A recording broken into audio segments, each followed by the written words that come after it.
घेऊया टॉप 10 बातम्यांचा आढावा। देवळी पोलीस ठाण्यातील कॉन्स्टेबल विकास देवतळे याला 5,000ची लाच घेताना एसीबीने पकडल्या। खासगी इसम आशिष पाटणकरलाही ताब्यात घेतला। आरोपींवर गुन्हा दाखल। नागपुरातील एका दिवसाचे नवजात बाळ बेपत्ता। नागपूरच्या डागा रुग्णालयातून एक दिवसाचे नवजात बाळ बेपत्ता झाल्याने परिसरात खळबळ निर्माण झाली आहे। संशयित बुरखाधारी महिलेचं पोलिसांना फुटेज मिळालं असून बस स्थानक, रेल्वे स्थानक आणि ऑटो चालकांकडून शोध घेण्यात येत आहे। वर्ध्यात नितेश कराळे मास्तरवर गुन्हा दाखल। न्यायव्यवस्थेबद्दल आक्षेपार्ह वक्तव्य केल्याचा आरोप। नितेश कराळे विरोधात वर्धा शहर पोलिसात गुन्हा दाखल। बुलढाण्यात वाळू माफियांचा तहसीलदारांच्या वाहनावर हल्ल्याचा प्रयत्न। वाळू तस्करी विरोधात कारवाई करताना तहसीलदारांच्या वाहनाला धडक देण्याचा प्रयत्न झाल्याची घटना समोर आली।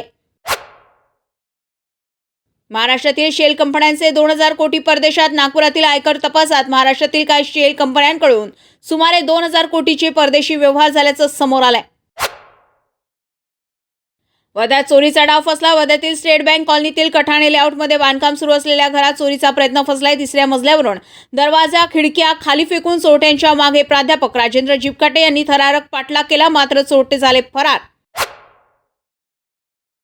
सेलूतील डीबी पथकाची उचलबांगडी। सेलू पोलीस ठाण्यातील डीबी पथकातील वादग्रस्त कर्मचाऱ्यांची अखेर उचलबांगडी करण्यात आली। अवैध वसुलीच्या तक्रारी, कारवाईपूर्वी माहिती फुटणे आणि जप्त मुद्देमालाबाबत संशयामुळे ठाणेदारांनी पथकाची पुनर्रचना केली। ताडोबा सफारीत वाघाचा अचानक हल्ला करण्यात आला आहे। जुनोना गेटजवळ 3 सफारी गाड्यांवर वाघानं धाव घेतली आहे। यामध्ये वर्ध्यातील 16 पर्यटक थरारले होते। चालकाच्या सतर्कतेमुळे अर्धा किलोमीटर गाड्या मागे घेत बचाव केला।